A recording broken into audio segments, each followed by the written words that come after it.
wabarakatuh. Bagaimana kabarnya adik-adik kelas 2? Semoga kalian semua selalu dalam keadaan sehat ya. Pada pagi hari ini kita akan belajar subtema 2, tema 1, MUPEL Bahasa Indonesia, PPKN, dan SPDP.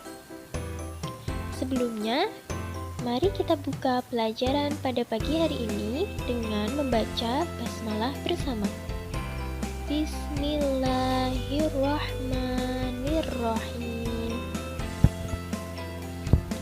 Oke teman-teman, mari kita awali dengan belajar bahasa Indonesia mengenai kalimat ajakan.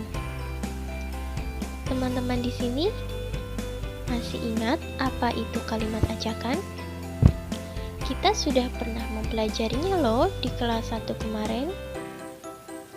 Jadi, siapa yang masih ingat apa itu kalimat ajakan? Ya, betul sekali. Kalimat ajakan adalah kalimat yang isinya mengajak atau meminta orang lain untuk melakukan sesuatu. Ciri kalimat ajakan biasanya disertai dengan kata ayo dan mari. Contohnya yaitu, ayo kita bermain bersama, ayo kita membuat kerajinan tangan, mari kita sholat berjamaah, Dik, mari kita makan bersama. Nah, adik-adik sudah pada ingat? Ingat ya adik-adik, kalimat ajakan harus diungkapkan dengan bahasa yang sopan. Nah, kalau ada kalimat ajakan, pasti akan ada kalimat tanggapan. Lalu, apa itu kalimat tanggapan? Kalimat tanggapan adalah tanggapan atau jawaban seseorang ketika diajak atau diminta untuk melakukan sesuatu. Tanggapan bisa kita respon atau jawab dengan penerimaan atau penolakan. Dalam meresponnya, kita juga harus mengungkapkan secara sopan ya adik-adik. Berikut Ustazah contohkan cara menerima ajakan yang baik. Edo, ayo kita bermain sepak bola bersama. Tanggapannya, baiklah, ayo. Kemudian, contoh menolak ajakan. Ayo kita bermain lompat tali. Maaf, Komang, aku tidak bisa bermain karena kakiku masih sakit. Nah, bagaimana adik-adik? Mudah bukan membuat kalimat ajakan dan tanggapan? Oke, baiklah adik-adik. Setelah kita belajar MUPEL Bahasa Indonesia, mari kita lanjut belajar MUPEL PPKN. Jika kita kemarin sudah belajar tentang pengamalan nilai dan sila Pancasila di rumah, hari ini kita akan belajar tentang pengamalan nilai dan sila Pancasila di tempat bermain. Ustazah langsung berikan contohnya ya.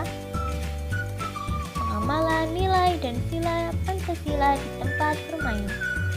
Sila yang pertama, di saat kalian bermain, jangan lupa untuk selalu ingat melaksanakan sholat 5 waktu. Sila yang kedua, menolong teman yang sedang kesusahan. Sila yang ketiga, bersama-sama merapikan mainan. Sila yang keempat, berdiskusi menentukan kelompok saat bermain. Sila yang kelima, saling sportif atau jujur ketika melakukan hukuman saat bermain. Nah, jika kalian sudah tahu bagaimana cara mengamalkan nilai dan sila Pancasila di tempat bermain, sebagai warga negara Indonesia yang baik, mari kita selalu menerapkan nilai-nilai Pancasila tersebut kapanpun dan dimanapun kita berada. Oke, kita lanjutkan materinya ya, solih-solihah. Materi yang terakhir pada pagi hari ini adalah SPDP, yaitu tentang menirukan gerak keseharian dalam sebuah tari.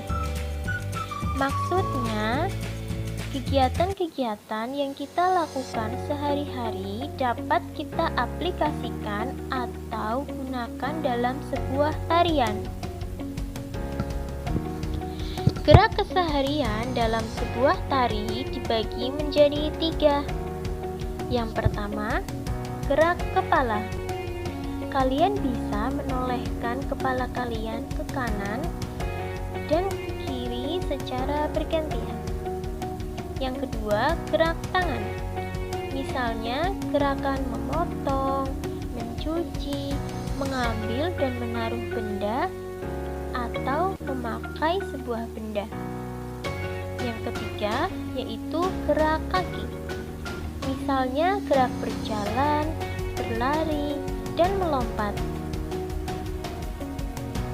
Oke adik-adik, sekian untuk pembelajaran pada hari ini. Semoga dapat bermanfaat. Berikut Ustazah berikan penugasan literasi pada hari ini.